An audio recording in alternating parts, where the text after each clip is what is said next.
आम्ही त्यांना भेट देण्यासाठी आलोय. आम्ही ताकदीनं तुमच्या सोबत येत, काही काळजी करू नका.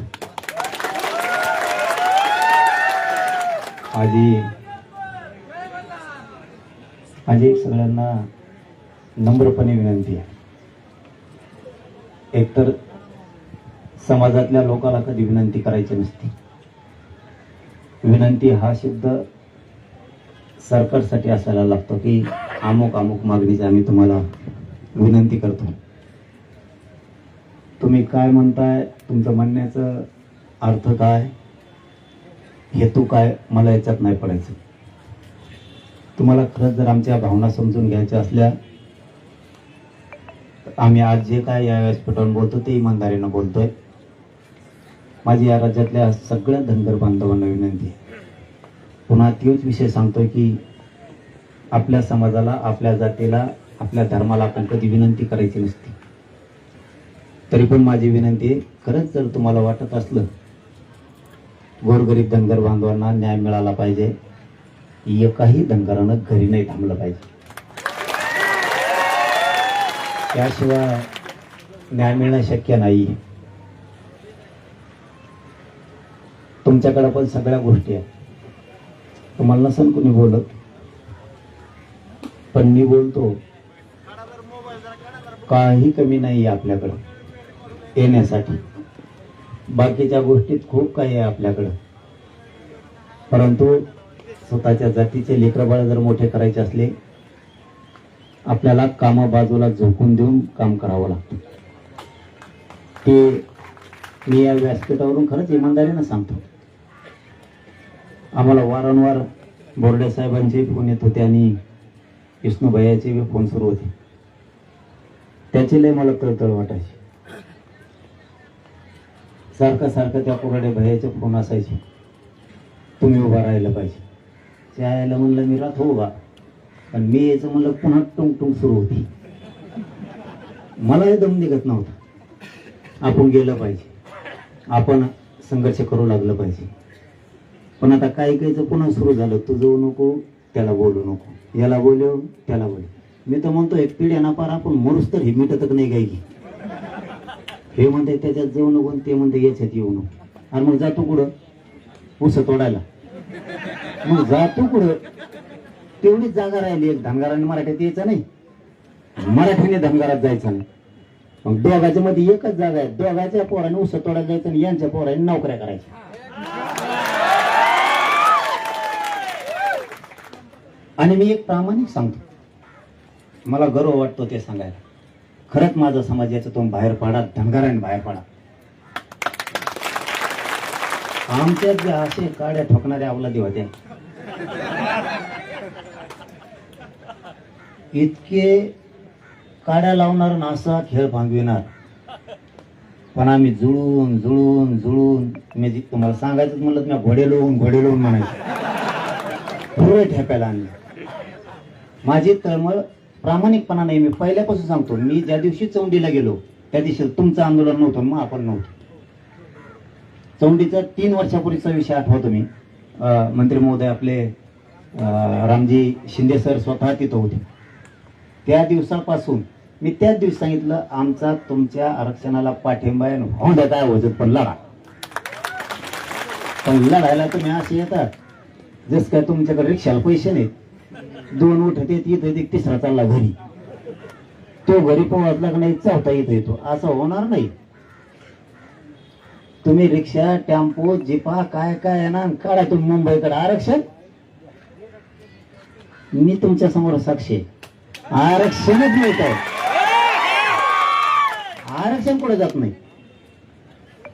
सगळी भूमिका आपल्यावरती. याच्याच बरोबर मला दुसरी पण विनंती करायची. ती झाली पहिली समाजाला, आता दुसरी तुमच्या नेत्याला तुम्ही एक करा. राव, तुम्हाला जे करता येईल ते करा. उपोषण सोडून द्यायची वेळ आली तर सोडून द्या, पण एकदा हे पुरे नेत्याच्या दारात जा. नेतृत्व तुम्हाला करायचं करा म्हणा, पण जातीचं गरीबाला आरक्षण मिळू दे. हे लई सोपं गणित. काय नाही हो नेतृत्वात फतरत, मी आणखी ना नेता नाही. माझ्या पुढे बघा मीडियावाले बांधव पण आणि आमचे मराठा बांधव पण मराठा आंदोलकच टाकते. आणि मी ते नेता लागून घेत नाही. ती डोक्यात हवा शिरली ना माणूस इमानानेच फिरवतो. मग ते नेता नको फिरता नको त्याला फिरत नको काय. म्हणून माझी एक विनंती आहे, तुमच्याकडे चांगले चांगले नेते आहेत, तुमच्याकडे खरंच सांगतो चांगले चांगले, तुम्हाला आणि त्यांना सगळ्यांना मिळून जर जातीचं कल्याण करायचं ना, जे होईल ते होईल, पडा त्यांच्या पाय जाऊ. मी म्हणतोय म्हणून का मी जो पाय पडाल तुमच्यावरच, गोरगरीब धनगरांचं जर कल्याण होत असलं तर काय हरकत आहे आपल्याला ताकद लावायला सगळ्याला. राजकारण त्यांनी अवश्य करावं. कोणी भाजपमध्ये राहा, कोणी शिवसेनेत राहा, कोणी राष्ट्रवादीत राहा, कोणी काँग्रेसात राहा, कोणी बेसरमात राहा, कोणत्याही पक्षात राहा, काय अडचण नाही. पण जात म्हणल्यावर एक आहे. मी आणलं तर मी खरं सांगतोय तुम्हाला, मी त्यांना बोलतो पण आणि ते उभा पण राहते, पण माया पण तेवढीच करतो. हे सुद्धा मंत्र तुम्हाला सांगून जातो. मी त्यांना माया सुद्धा तेवढीच करतो. चुकले की नीट करतो, मंत्री असो नाही तर आमदार असो आमचा, पण मी माया सुद्धा तेवढीच करतो त्यांच्यावर. म्हणून ते ताकदीने उभा आहेत सगळ्याच्या. तुम्हाला माझा ते मंत्र आहे की तुमच्या ते शेंडगे भाऊ आहेत, मोठे पूर्वीचे लढणारे नेते, त्या शेंडगे भाऊ आहेत त्यांना बोला. तुमचे ते नागपूरचे एक ते तायवडे भाऊ आहेत त्यांना बोला. दुसरे जानकर भाऊ आहेत त्यांना बोला. तुम्ही बोला सगळ्याला. त्याच्यात तुम्हाला आरक्षण पाहिजे तर तुम्ही भेट ठेवू नका. राजकारणात दिवशी एकामेकाच्या विरोधात प्रचार करा, बस का. पण तुम्हाला जर आरक्षण पाहिजे असेल, कल्याण करायचं असलं, तुम्ही ते तुमचे जेवढे नेते, मला आता बरीच लिस्ट माहित नाही तुमची, तुम्ही त्या सगळ्यांकडे जा. परत काही म्हणायचं मोपलात नाव नाही घेतलं तसं नको. तुम्हाला जेवढे नेते आहेत ना, वाटल्यास तुम्ही आंदोलन हे बंद करून टाका. तुम्हाला वाटून काय येऊ, काय आता सल्ला द्यायला लागला उलटाचित येऊ, आणि सगळेजण मिळून ठरवा आपल्याला आरक्षण मिळवायचं. सगळेजण चला. नाही तुम्ही बसायची तर अर्धे तिकडं अर्धे येणारच नाहीत. खरंच एवढा धनगरी होय राज्यात. यायला आपण एकामेकाच्या खुटीला बांधायला शेजारीच राहू. आपल्याला माहित नाही किती. अरे नुसते धनगर आले जर मुंबईत मुतले तरी समुद्र अर्धा भरून. तुम्ही हिंड आता तिकडे दिल्लीत कामान धामाचं तिकडे काम आणत काय नाही तुम्हाला. नाटकं करतात फक्त. माया मागलं काम होतं काय नागर मरायचं होतं तुला, काय काम होतं, काही काम नाही, फोन नाही, काही नाही, काही नाही. तुम्ही जर आळशीपणा सोडला आणि कडवट धनगर जर झाला तर आरक्षणच घेऊन मुंबईच्या बाहेर जाणार तुम्ही. मी गेलोय.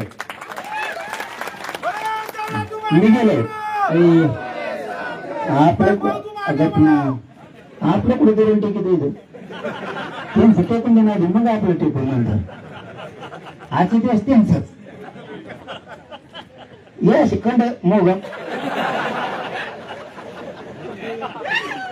तुम्ही जर सगळे धनगर बांधवाचे नेते धनगर बांधवांनी जर ठरवलं मुंबईकडे आहे त्या वाहनांनी निघायचं, तर महाराष्ट्रातला 6 कोटी मराठा मी तुमच्या मागे उभा करतो. तुम्हाला शब्द जे व्हायचं ते होऊ कर. तुम्ही जर असले जरा सांगत बसतात आम्हाला 6 जा म्हणतात 7ला जा म्हणतात. आपण 7ला 6 जात नसतो. जरा 8 नाही 7 नाही 8 नाही भट नाही. मी एकदा रथ पांघरून झोपलं की झोपलो, पुन्हा उठायच नसतो बाबा. मला मी डायलर म्हणले होते नाही, ही जागा आहे कोणची काय माहित मला दिसली नाही, कारण येताना मी झोपेत आलो जाताना झोपेतच गेलो. ते म्हणले इथं 6 वाजता रस्ता. म्हणलं 6च पुढं का भूटानाचं तर काही नाही. असलं नसतं. फडणवीस साहेब डेंजर माणूस आहे. त्याला अशी एकजूट लागते. तुम्हाला निवडून आणायचं ना, देवेंद्र फडणवीसलाच आणा, बस का. पण आरक्षण दे म्हणा. तुम्ही महायुतीला निवडून आणा नाही तर महाविकास आघाडीला आणा, काही देणं घेणं नाही का. पण आपल्या समाजाच्या लेकरात जे लागतं ते तर घेतलं पाहिजे का नाही आपण. मग आता जर असे माणसं उपोषणात करीत बसले मरायला लागले, नाही कधी मिळणार. आता इथं तुम्ही बसलात पलीकडून एकळीच वाटली दिसते, परत तिकडे बरेच जण वाटले दिसते. त्यांचं काहीतरी असणारच का रोग आला का सोडायला. सरकार म्हणून यांच्या जीवावरती बसला त्या पलीकडे पॅन्डॉल मध्ये बी ते कोण आहेत त्यांचा प्रश्न सोडायची जबाबदारी सरकारची नाही का. मतदान लागतं का. कोण आहे ते मास्तर लोक.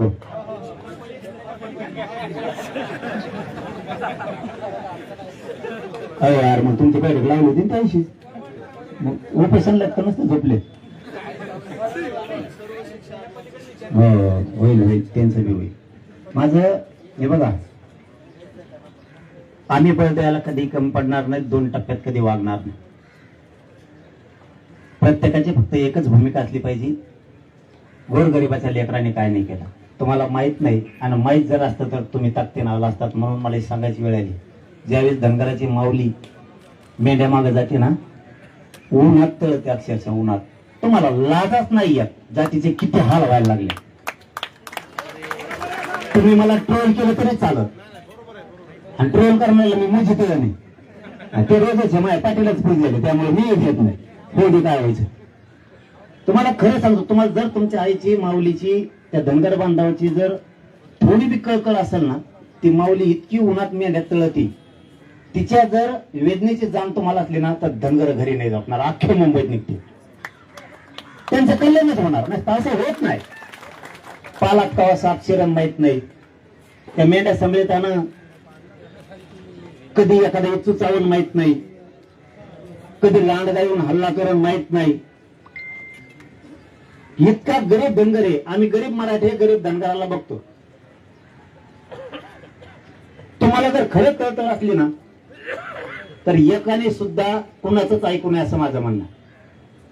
कोणाचंच. ज्या दिवशी तुम्हाला जे नेता आवडतो त्याचं काम करा तुम्ही, पण सगळ्यात पहिली जात आधी आवडली पाहिजे माणसाला, मग नेता आवडला पाहिजे. मग तुम्ही सगळ्यांनी ठरवलं पाहिजे. आपले जितके नेते आहेत ना, 8-10, तुम्ही सगळे चला. तुम्ही येणार नसलात तर आम्ही चाललो, आणि तुमचेच. तिथून जातीचा प्रश्न मार्गी लावल्याच्या नंतर आम्ही तुमचेच, पण तोपर्यंत तुमचे नाही. आरक्षणच मिळणार.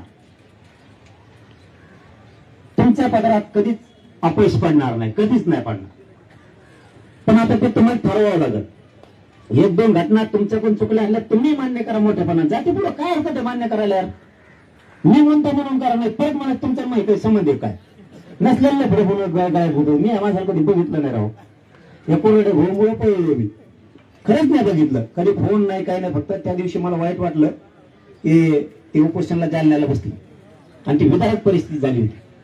म्हणलं काळजी घ्या तुम्ही तब्येतीची, आणि तुम्हाला वाटलंच आता नरड्याला लागा लागलं तर फोन करा, आम्ही येतो. एवढेच 10-5 शब्द बोललेलो नसता काहीच नाही. इमानदारी सांगतो. बरं तुम्ही यांनी आल्यावर सांगितलं, मला माहित बी नाही. मला मीडिया, सोशल मीडिया बघायला टाइम पण मिळत नाही, इतके काम आहेत रोज.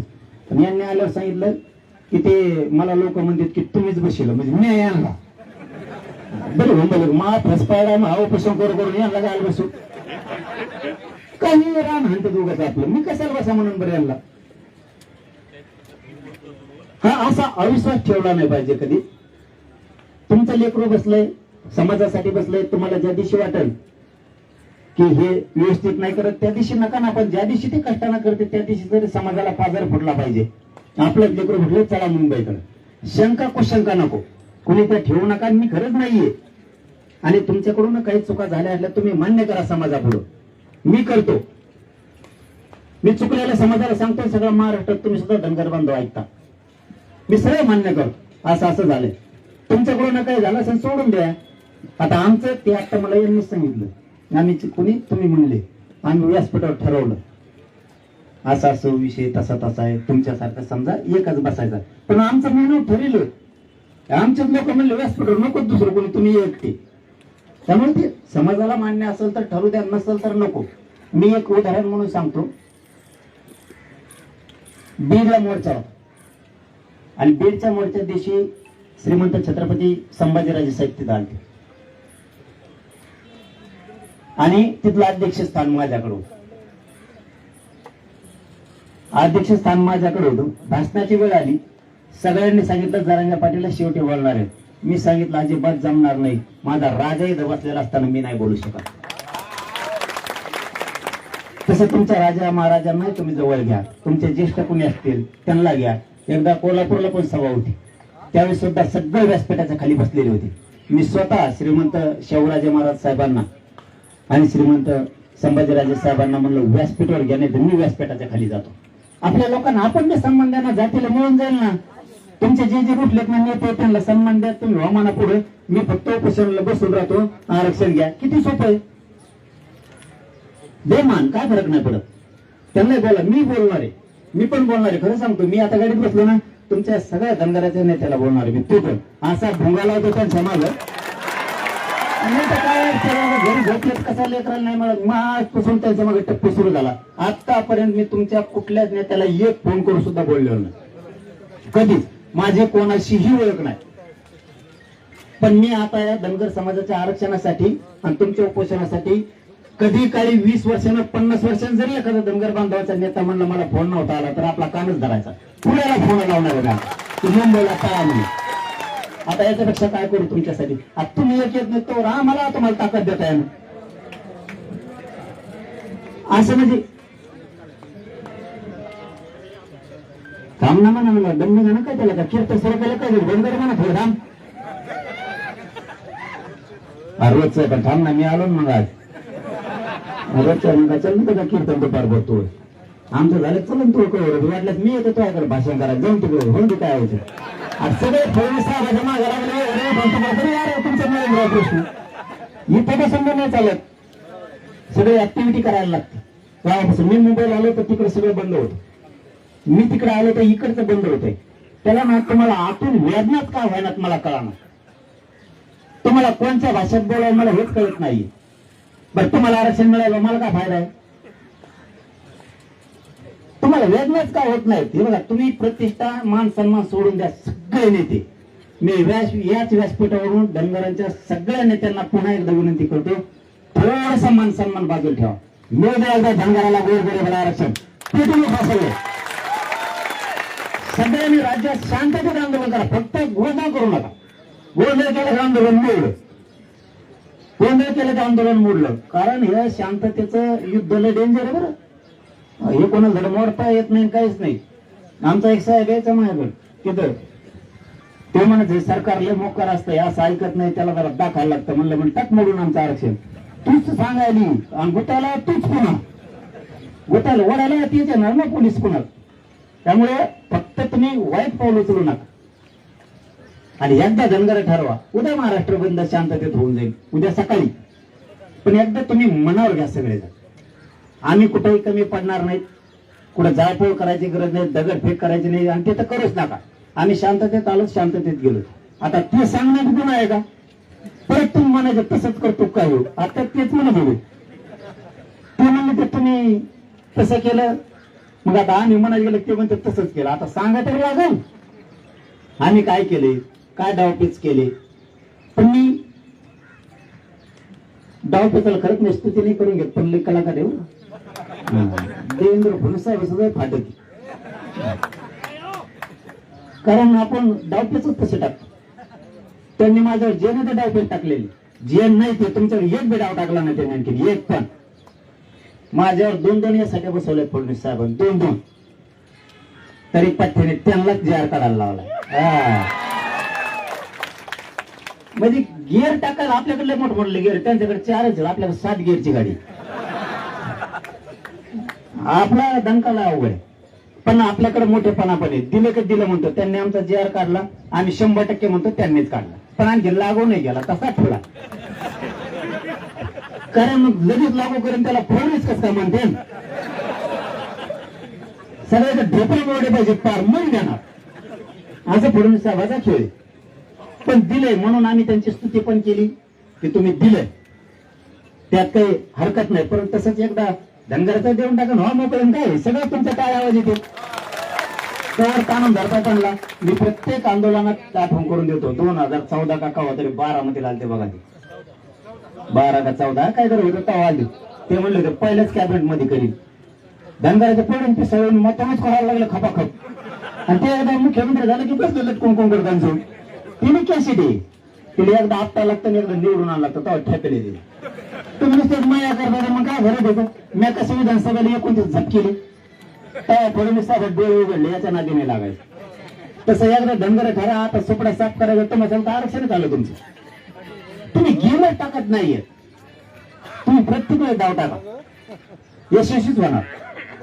पण नुसती मायाच केली तर असं होणार नाही. हा दिलं स्तुती करणं ही आपली संस्कृती ती आपण केलं पाहिजे.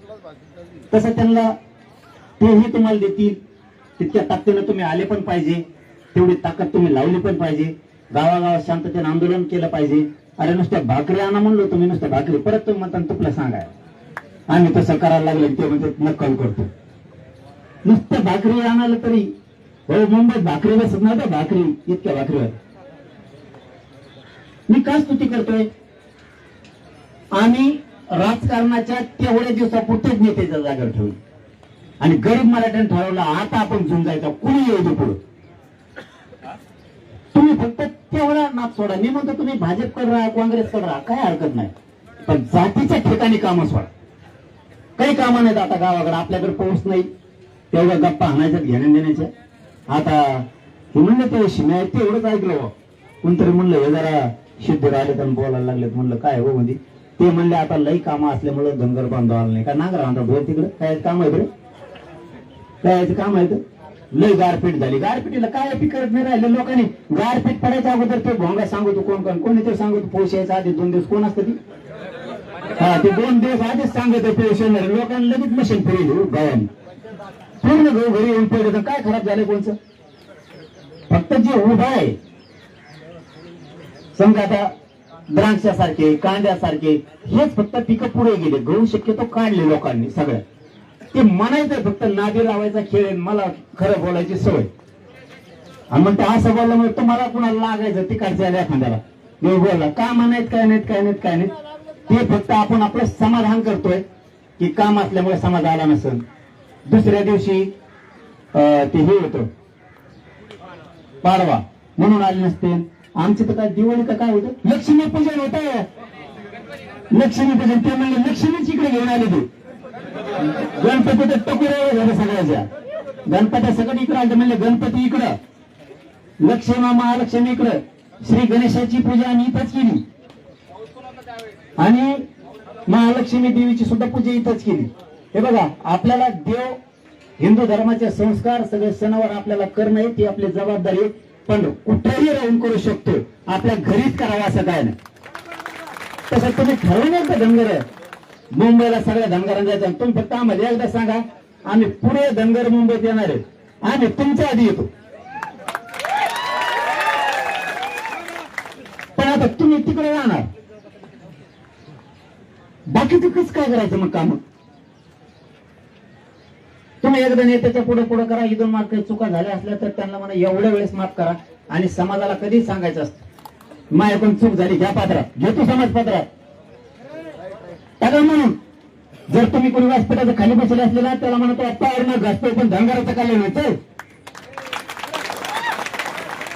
कोण कोण खाली बसले ना त्याला सांगायचं सन्मान तुम्हीच माझे मोठे भाऊ आहेत. आणि मी सांगणार आहे की चला रे त्याला मोठ्याने माफ करा जर काही झाला असेल चुकतो. नाही सांगितलं तर माझ्या कानाला हात लावा तुम्ही की त्यांना एकदा सगळेजण माफ करा. कोणी व्यासपीठावर बसला असता, कोणी खाली बसले असेल आणि तुम्ही वर बसायचे ना राव. सन्मान असतोय मोठ्यांचा, काय होतं मी बसू द्या धन्यवाद. तुम्ही कोपऱ्यात ढकलून दिले करून खाली ते बसले फुगून. आता असं नाही, आपण ज्येष्ठाला आपण माया पण केली पाहिजे. आपल्यात कोणी वरिष्ठ असतील, कोणी मोठे नेते असतील तर त्यांचीही माया केली पाहिजे. आपल्या लढा संघर्षाकडे न्यायचा. मी तुम्हाला माझा मंत्र सांगितलाय, मी समाजाच्या नेत्याला माझ्या बोलतो, शिव्या सुद्धा देतो, पण माया पण तेवढीच लावतो. हे पहिल्यांदा सांगितलं असेल मी तुमच्या व्यासपीठावर. त्यामुळे तुम्ही काय होतं ते काय मराठा धनगर आणि तुमच्या नामचं काही झालंच नाही रे. उगाच तुम्ही तिकडे फुगून बसलात, मग आम्ही इकडे फुगून बसलो. घेणं नाही देणं नाही, आहे का काय घेणं देणं? उली तिने भांडण आहे ते रोजच होत आहे, ते लगेच जात्र घालता होतं भांडण म्हणून. तुम्ही उली तिने जे होत आहे ना हे आपल्या पिढ्यांना पारच आहे. पण शक्यतो राज्यात ह्या 2च जाती अशा धनगर आणि मराठी, शक्यतो यांचं जास्तीचं वैरच नाहीये. उन्हात आपण फुगून बसलो आणि तुम्ही जे नेत्या रुसलेले त्याच्यावर आम्ही रुसलेलो आहेत ना. मग तुम्ही ज्या नेत्याला म्हणता त्यांनी वाटोळं केलं, आम्ही त्याला म्हणतो मी आमचं वाटोळं केलेलं आहे. पण समाजात काय झालंय तुमच्या आमच्या? काहीच नाही. उगीच आपण रसून बसलो आणि घेण्यात देण्याची मोठी दरी निर्माण केली. तरीही मी धनगर समाजाला कधी शब्द नाही दुखवलो. कळलं तर केलं असेल दुसऱ्याला, पण धनगर समाजाबद्दल बोलतोय मी. तुमच्या शक्यतो नेत्याला नाही आणि तुमच्या समाजाला पण नाही, कधीच नाही. जे खोडीचे मग आता त्यांना कसं काय सोडू? तुम्ही त्याला सोड म्हणता तर मी नसतो सोडीत. मग त्याला पहिल्यापासून तुमचं तर आमचं जर जुळूनच द्यायचं नसलं तर मग त्याला बोलायचं नाही का आम्ही? आपण आपलं इथून पुढे धनगर मराठ्यांनी जर हुशार झालं ना पुढे सुद्धा लय मजा येईल. खरंच नाही मध्ये तुम्ही आमच्या आरक्षणात आम्ही तुमच्या आरक्षणात तुम्ही आमचे खुरपायला आम्ही ते खुरपायला दोघं नका ते लय धरायला लागेल सावड आपली आणि मग यायचं लय दुकान मग करून दे मग तसं असतं आणि दुकानं यायला तुम्ही इतके येडे येत नाही मराठी धनगर तुम्ही दोघं तुम्हाला खरं सांगतो तुमच्या लेकराच्या सत्ता येईल तुमच्यामुळे जातील मायामुळं आपल्या लोकांमुळे जातील सगळ्यात मोठा कोणी मराठा धनगर दलित मुस्लिम सगळे काय घ्यायला मतदान मोजायला शिकायच नाही राहणार सत्ताच आपल्या घ्या ना काय घ्यायचं ती आरक्षण घ्या नाही तर काय घ्यायचं ते घ्या तुमच्या नेत्याला त्याला आमदार व्हायचं त्याला मंत्री व्हायचं इकडे होते ना पण मालक म्हणून राहताना धनगर मराठे मुस्लिम दलित जर एकत्र आले खेळच खलाल वयांचा तुमचे 10-5 मंत्री आमचे 10-5 मंत्री टेबल उचलून नेऊ आपण आपल्या गावाकडे बोलले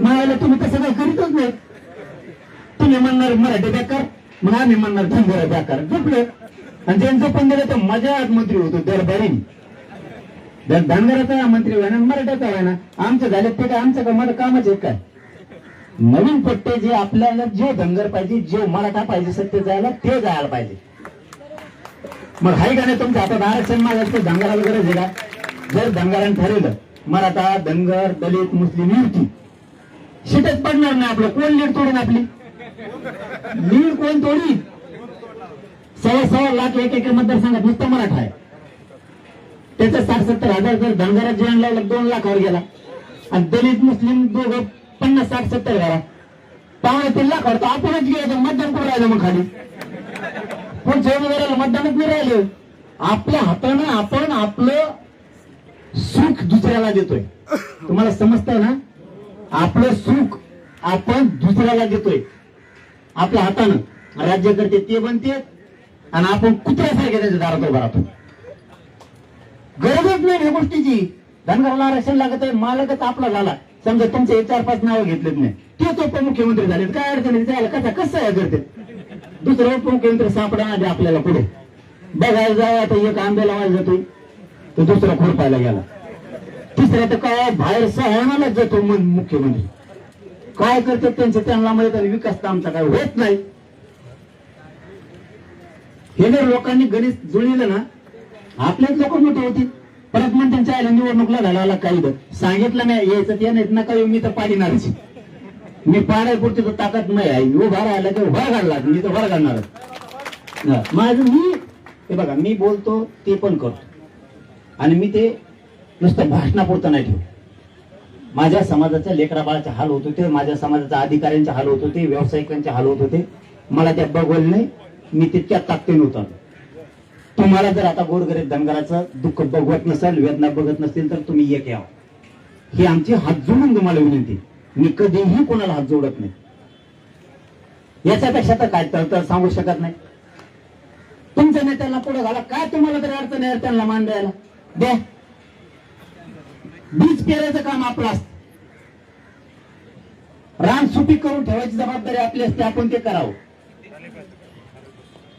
काय हरकत आहे कोणाच्या मागे उभा राहता बरं आता तुम्हाला त्यांच्या मागे उभा राहा म्हणतो काय अडचण आहे का अडचण काय समजा आता यांना म्हणतो मी तुम्ही त्यांना मोकळी द्या त्यांना मान सन्मान द्या आता माझा याचा उलट सुद्धा प्रश्न आहे काय अडचण आहे तुम्ही बी आता एकदा मोठे मानाने त्यांनी बी यांनाच मान सन्मान दिला तर तुम्ही हायतच ना आता समाजाचे नेते काय अडचण आहे तुम्हाला तरी उलट तुम्ही मन जिंकणं गरीब धनगराचं की चला आम्ही नेते समाजाचे आम्ही तुमच्या मागे ठाम आहेत एक वेळेस तुम्ही बोलायला काय हरकत आहे आता जसं मी लढायला लागलो आमचे सगळे नेते म्हणले याच्या शेख खाण्यापेक्षा आम्ही हाय बघूया मग चलून दे तसं तुमच्या नेत्यांतर काय अडचण आहे चलते व्यर्थ आहे ना आम्ही धनगर बांधवांचे जेवढे नेते 15-16 जण पुरे ताकदीनं माग आहेत आरक्षणापुरतं आरक्षण झालं की आम्ही आमच्या पक्षात राहणार आणि तुम्हाला बी आमच्या मागे राहावं लागेल धनगरांनी शब्द त्यांना द्या की हो आम्ही तुमच्या मागे राहू मग काय अडचण राहिली आता तुम्हाला भांडता येणं म्हणून मी भांडायला लागलो आता धनगरांना आणि मला अधिकार आहे तुम्हाला भांडायचं म्हणून भांडतो काय आता दुसरं भांडण तरी कोण मी ते 4-5 जेवढे नाव घेतले त्यांना जाहीरपणानं भांडतोय की तुम्ही एखाद्याच मोठं मन करा, त्याला जाऊ द्या, करतोय तो उपोषण, आता चल हायत आम्ही तो आम्हाला नको देऊ मान आम्हाला. पण या धनगराला आरक्षण मिळेपर्यंत या इथं बसा, सांगा. बरं आरक्षण मिळणार नसलं तर तुमच्या धनगर बांधवाला जर वाटत असलं नेत्यांना आरक्षण मिळणार नाही, यांना येऊन सांगा. याला मोठे म्हणा तुम्ही सुद्धा धनगर बांधव हे असं मिळणार नाहीये, किंवा मग सरकार असं असं म्हणलंय, तू जरा 5-6 महिने थांब, काय हरकत आहे. तुम्ही जे 7-8 जण धनगर बांधवांचे नेते काम करताय समाजात, तुम्हाला समाजानं जीव मानलेला आहे 5-6 जणाला. मग त्या समाजाच्या भावना समजून घेऊन तुम्ही येऊन सांगा असं मिळणार नाही, सोडतो उपोषण 5-6 महिन्यांनी, बघू काय अडचण आहे. यांनी मोठ्या मनाने माफ करावं त्यांना, आणि त्यांनी मोठ्या मनाने सांगावं आणि हाय मागे जाऊ दे, आता अस्मिता ही समाजाची. आणि नेत्यालाच मोठं मन करावं लागत असतं, हे त्यांनी सगळ्या त्या मी जेवढ्यांचं नाव घेतलं त्या बांधवांनी समजून घ्यावं की तुम्हालाच मोठं मन करावं लागणार आहे, समाज मोठं मन करणार नाही. तुम्हीच मोठं मन करा की या समाजासाठी आमचा 2-3 वेळेस अपमान झालाय, तरी पण आम्ही आंदोलनाच्या हातापाठीशी टाकतो. ऐका एवढ्या वेळेस आम्ही मोठा भाऊ म्हणतो तुम्ही आम्हाला, ऐका एवढ्या वेळेस आमचं. माझं याच वेळेस पेटवून आव्हान आहे सगळ्या धनगरांच्या नेत्यांना, ऐका आता एवढ्याच वेळेस आमचं.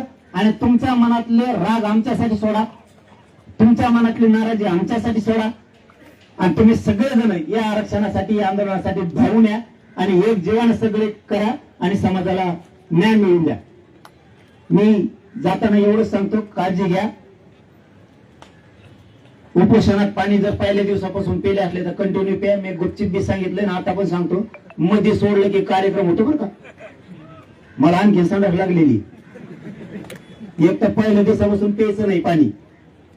उपोषणाचं इतकं बेकार काम आहे, एक तर पाणी प्यायचं नाही तर पहिल्या दिवसापासून प्यायचं नाही, मध्ये पाणी प्यायला सुरुवात करायची. पाणी प्यायचं तर पहिल्या दिवसापासून, नाही प्यायचं तर पहिल्या दिवसापासूनच, मध्ये गेल्यावर नाही. सगळ्यात मोठी चूक झाली माझी इथं मुंबईत. मी 17 दिवस बिना पाण्याचे काढले. पाणी प्यायल्यामुळे माझ्या शरीराचं पुरं वाटलं झालं. मी इथं पाणी पिलो, हे असं कुणी येतं 2 घट्ट्या, त्याला काय गोपाशी बसायचे मला. तिसरं येणार नाही, एकटो पण ते आमच्या हाताने. तिसरं येतं माझ्या हाताने 2 ठेवून नको का, तो हातात का अमृत हे का काय का, असं करून करून मला फेस पाहिला. उपोषणावर काय परिणाम होणार आहे हे माझ्या ध्यानात नाही आलं, कारण मी कधीच उपोषणात पाणी पिलो नाही आतापर्यंत. ही पहिली वेळ होती पाणी पिलो तर माझ्या पोटात इतकी आग होती तर आणखी सुद्धा, कारण ते पाणी उकळलं नाही का, एखादी गाडी असती गरम झालेली आणि तिथं पूर्ण पाणी संपलं, या काही पाणी ओतलं की जाळत होतो भडका. असं अचानक झालं माझं. 3 दिवसानंतर मी ते 2-3 घोट पाणी पिलं व्यासपीठावर, नुसतं पोटात आग होत होती. म्हणजे तुम्हाला लई लढायचं म्हणून सांगतो, कारण तुम्हाला परत देवेंद्र फडणवीसला लढायचं सोपं नाही. ती पाठ्याला डेंजर आहे, त्याला निबार माथ्याचा माणूस लागत हो, त्याने तर नुसतं खोट्या सांगतोय. खोटे आणायला पक्का देवेंद्र फडणवीस, खोटे आणलं उपकरण देत नाही. मी तुटतो फक्त एकटा पाडण्यात उपटे मी तुटतो तो. मग आम्हाला पुऱ्या साडेसात लागलं होतं ते, आता नाही बरं का, आता त्यांचं आमचं चांगलं जमतं. आता जे खरं ते बरोबर हरगुर लपून खोट्या मारलेला पुऱ्या उपटून फेकलं ना, आख्या एक न ठेवली. पण आता बरं आहे त्यांचं आमचं दिलं म्हणल्यावर आम्ही सन्मान केला त्यांचा. तुम्ही आम्हाला मराठवाड्यात दिलं, आता 17 संस्थांचं राहिलंय तेवढं, त्यामुळे आम्ही त्यांचा सन्मान केला. आता आमचं त्यांचं बरं आहे सध्या बरं का, इचकू शकतो त्याची काही अंदाज सांगता येतो, कारण आपण कधीच नेत्याला माया नाही लावली, संबंध मेंटेन करण्यासाठी कधी आंदोलन नाही केलं. पुरं प्युअर आणि प्युअर जातीचाच राहिलो मी, कधीच नेत्याचं झालो ना, कारण होणार बी नाही.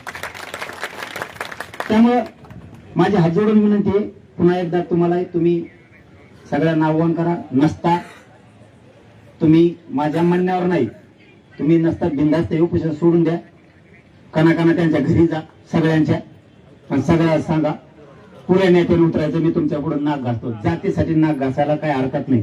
नेत्यापुढं कधीच वाकू नका कोणत्या, पण जातीपुढं नाक घासायला कधीच मागं सरकू नका. सगळ्यांनी जीव लावा, सगळ्यांना एक करा, नसता मग इथूनच सगळ्यांनी त्यांना आवाहन करा, आमचं कोण चुकलेलं आमच्या पदरात घ्या, आजपासून तयारीला लागा, कोणता प्रयोग करा. सगळे एक झाले का आरक्षण मिळालं. मी पण आज आणि उद्या दिवसात त्याला सगळ्यांना फोन करून झालेलं होते. सगळ्यांना फोन करणार. धनगरांसाठी या, त्याच्यानंतर आपण आपल्या पक्षात राहा. धनगर समाज सुद्धा तुमच्या मागे 100% राहील. पण आंदोलनापुरता तुम्ही जात म्हणून सगळे होता. मी आता सांगतो, ऐकतील नाही मला माहित नाही.